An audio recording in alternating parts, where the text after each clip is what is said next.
नमस्कार, गूगली में आपका स्वागत है। मैं हूं मनोरंजन भारती। बात करेंगे भारत के श्रीलंका दौरे की। श्रीलंका दौरे जाने से पहले टीम इंडिया के नए हेड कोच गौतम गंभीर और चीफ सेलेक्टर अजीत अग्रकर ने आज मुंबई में प्रेस कॉन्फ्रेंस की। इस दौरान दोनों ने T20 में कप्तान बदलने से लेकर के हार्दिक पांड्या को हटाए जाने से लेकर के 2027 के वर्ल्ड कप के रोड मैप तक की बात की। प्रेस कॉन्फ्रेंस में गौतम गंभीर ने एक बड़ी बात उन्होंने कहा कि मुझे लगता है कि रोहित विराट ने दिखा दिया कि वो बड़े मंच पर क्या कर सकते हैं, चाहे वो T20 वर्ल्ड कप हो या वनडे वर्ल्ड कप हो।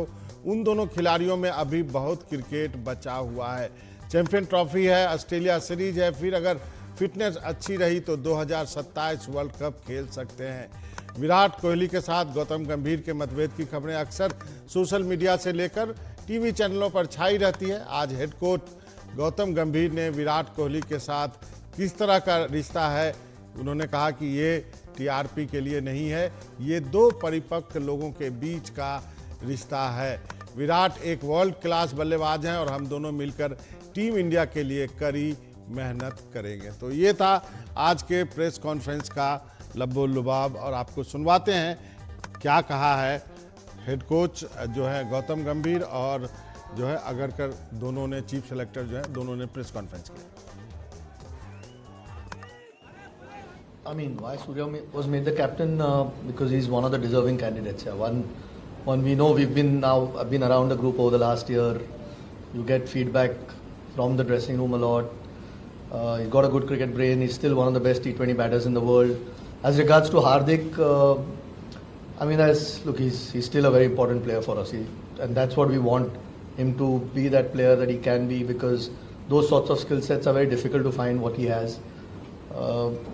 Fitness obviously has been a challenge for him over the last few years, and that then it becomes a little bit more difficult for, say, a coach or even us as selectors when you're trying to. Now we've got a bit more time till the next T20 World Cup where we can look at a few things. It's not rushed at the moment, and I think they've shown what they can deliver on the big stage, whether it was the T20 World Cup, in the 50-over World Cup as well.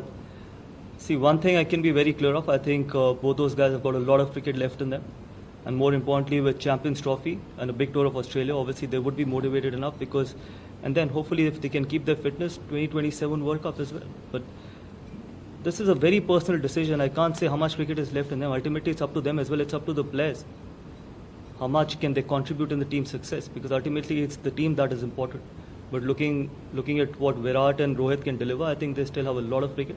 And they're still world-class players, and obviously any team would want to have both of them for as long as possible. Yeah, good for the TRP, but my relationship is not public. What kind of a relationship do I share with Virat Kohli? I think it's between two mature individuals. On the field, everyone has got the right, I've said it many times before, everyone has got the right to fight for their own team, for their own jersey, and want to come back in a winning dressing room. But at the moment, I think we're representing India and representing 140 crore Indians, and I'm sure we're going to be on the same page and try and make India proud. And I share a very good relationship off the field, and we'll continue to do that. But yes, to make it more public that what kind of a relationship, I think it's between two individuals. तो इस मसले पे बातचीत करने के लिए हमारे दो मेहमान हमारे साथ हैं। देबुआशीष दत्ता साहब हैं। देबूदा, आपका बहुत बहुत शुक्रिया है, और राजेश चौहान साहब भी हैं। चौहान सर, आपसे ही शुरुआत करता हूं। अग्रकर ने साफ कहा कि यदि आप कैप्टन बनते हैं तो आपको सारे मैच खेलने जैसा फिटनेस होना चाहिए। तो एक तरह से उन्होंने साफ कर दिया कि क्यों सूर्य कुमार यादव को पिक किया है। लेकिन मेरा एक सवाल है, क्या T20 के कैप्टन को आप ODI में क्यों नहीं रख पा रहे हैं? ये भी एक सवाल तो बनता है।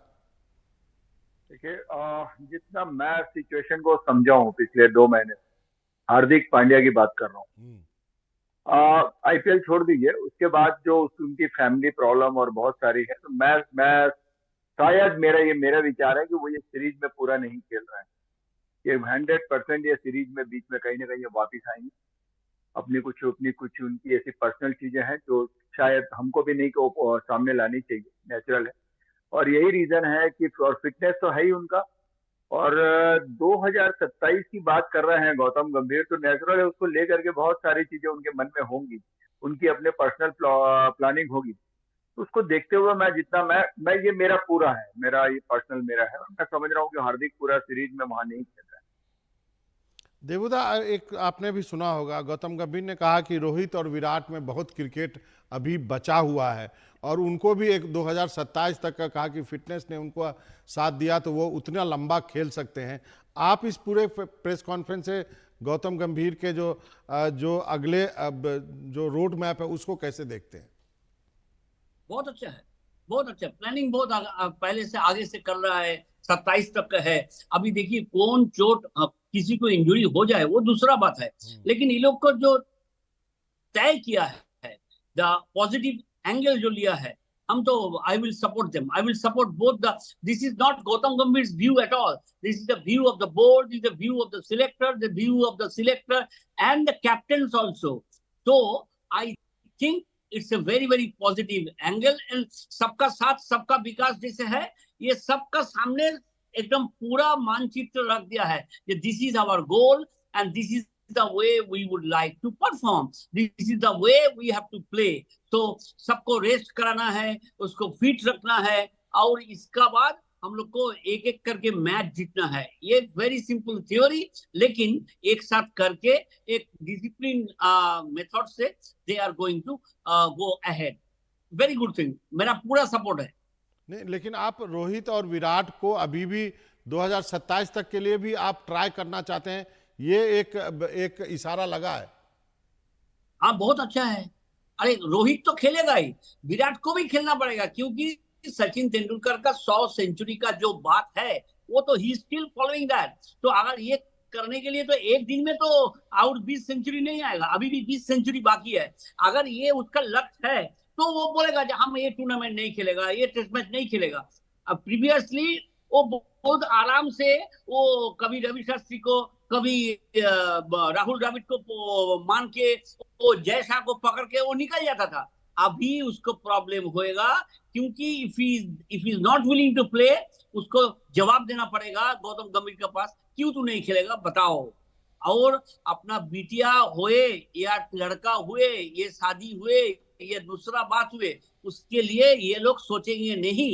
ये बहुत कड़क कंपनी आ गया है, और कड़क कंपनी का नाम है गौतम गंभीर। मैं ये भी होता है वो भी होता है बोलने के लिए हम एनडीटीवी में नहीं आता है। जो सीधा बात है वो सीधा बात से बोलो। जरूर।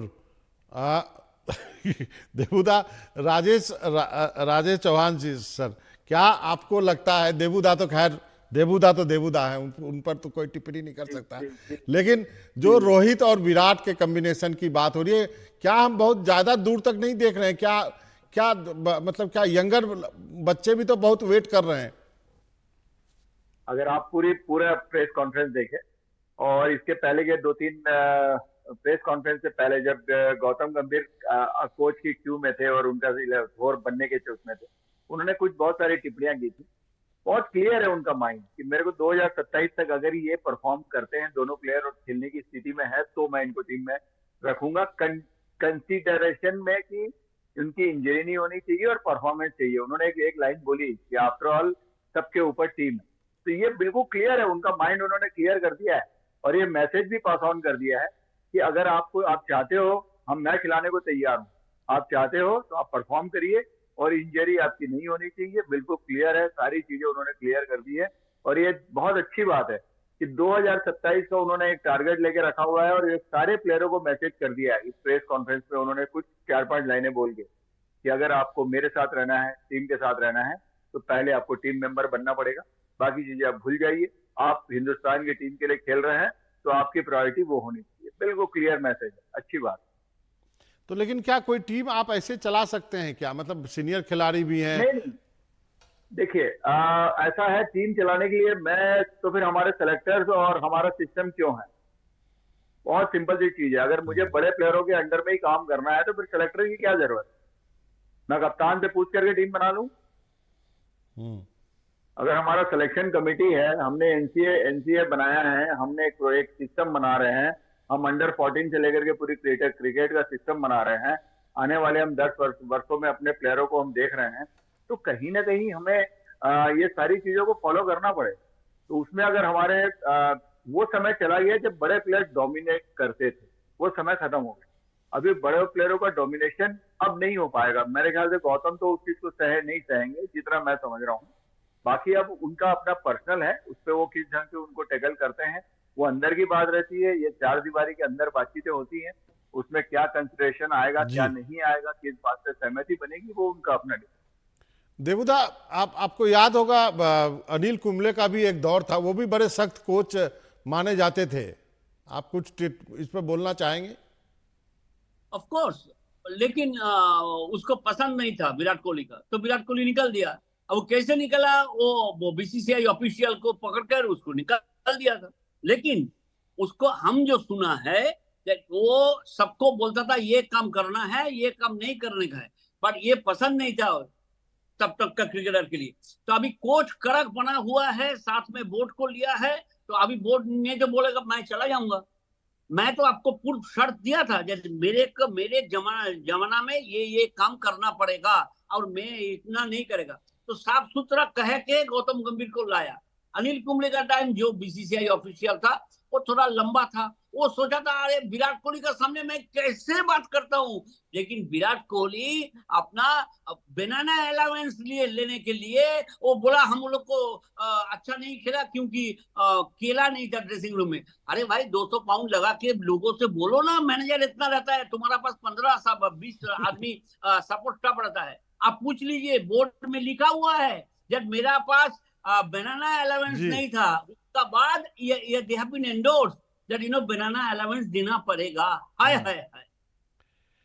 चलिए ठीक है, कुछ और अब बातें जो गौतम गंभीर और अगरकर ने अपने प्रेस कॉन्फ्रेंस में की है वो पहले आपको सुनवाते हैं, फिर उस पर भी चर्चा करेंगे। सुनते हैं पहले ये। Look, I've said it before that workload management for someone like Jasprit Bumrah is important. But for a batter, if they can play consistently, if they're in good form, might as well just play all the games. And with now Rohit and Virat not playing T20 cricket, they only have 2 formats to look after. So I'm sure they're going to be available for most of the games. But yes, for Jasprit Bumrah, because he's one rare kind of a bowler which anyone would want, so it's our responsibility to try and have him fresh for most of the important games. That's why workload management, not only for Jasprit Bumrah, but for most of the fast bowlers, becomes really, really important. I mean, every player who's left out feels hard done by. Our challenge is to pick only 15 to try and get the best balance possible. So someone's likely to miss out. Sometimes they've had some decent performances in recent times, but you've got to see who's picked ahead of them. It's tough. Rinku, for no fault of his, missed out from the World Cup. It's an example. He had a terrific T20 leading up to the World Cup, but it's sometimes just the way it goes. Unfortunately for us as well, it's difficult to fit everyone in the 15. Yeah, I think it would have been really, pointless to take both him and Akshar for this short series. We know what Jaddu's done. He's had a terrific World Cup, 50 over World Cup. So, no, not at all dropped. I think all options are open, but either of them wouldn't have played all 3 games if we'd taken both. That was the thing. There's a big test season coming up where he's likely to feature in a lot of the tests out of that. So I don't think 3 games would have mattered. I think we probably should have clarified that after the selection that he's not been dropped.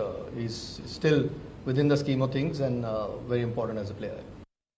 तो अब आपने सुना कि गायकवाड के बारे में, अभिषेक के बारे में भी कहा, बुमराह के वर्क लोड के बारे में भी गौतम गंभीर ने कहा। आप दोनों मेहमानों से छोटा छोटा सवाल है, छोटा छोटा जवाब चाहूँगा। देवुदा, आपको क्या लगता है कि जो अभिषेक, गायकवाड, इन सब को जो है, इनके बारे में क्या इनका इंतजार थोड़ा लंबा होने वाला है? नहीं, इट ऑल डिपेंड्स। अगर जो अदर क्रिकेटर जिसको चुना गया है, अगर उन्होंने परफॉर्मेंस नहीं करेंगे तो ये लोग को ट्राई करेंगे। But I think it's a fabulous system, fantastic system, because everything is open for everyone. अभी हमको इंतजार करना पड़ेगा, क्यों ना हमारा से थोड़ा अच्छा प्लेयर सामने में है। अगर अच्छा प्लेयर अगर परफॉर्म नहीं करेंगे तो दूसरा प्लेयर आ जाएंगे नीचे से। तो इसके लिए मैं बोलेगा, ये जो साफ सुथरा करके बता दिया है, दैट इज वेरी इंपॉर्टेंट। साफ सुथरा करो, दिल से बोलो और साफ रखो अपना इज्जत और अपना काम के लिए। ये काम हमको करना पड़ेगा। जरूर। चौहान साहब, संक्षेप में एक बहुत अच्छा लगा कि बुमराह के बारे में अलग से सोच रहे हैं, चाहे चयन करता हो चाहे हेड कोच हो, क्योंकि उनको बचा के रखना बहुत जरूरी है। नहीं, उन्होंने शमी का भी बोला कि उन्होंने बॉलिंग शुरू की है। मतलब ऐसा नहीं है, इनकी बॉलर्स के ऊपर भी प्लानिंग है। और मैं बता दूं, ऋतुराज गायकवाड़ के ऊपर भी प्लानिंग है, ऐसा नहीं है। ऋतुराज हम भूल रहे हैं अभी, टेस्ट स्क्वाड को भूल रहे हैं। जी और ऋतुराज गौरव गायकवाड़, अगर हम आपको आप नहीं भूल रहे हो, तो मैंने कहा था कि he is a future test player as well as captain. जी ये मेरा अपना सोच है, लेकिन ठीक है, लेकिन वो आएंगे इन लोगों के, चलिए। बिल्कुल इनको जगह मौका मिलेगा। और ये ऐसे टैलेंटेड प्लेयर हैं कि ये बिल्कुल इनको छुपा के नहीं रख सकते।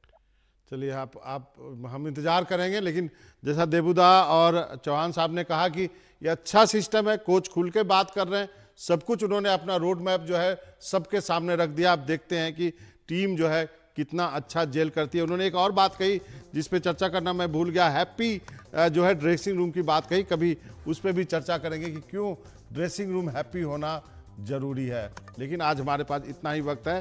देबूदा आपका, चौहान साहब आपका बहुत बहुत शुक्रिया। वक्त है छोटे से ब्रेक।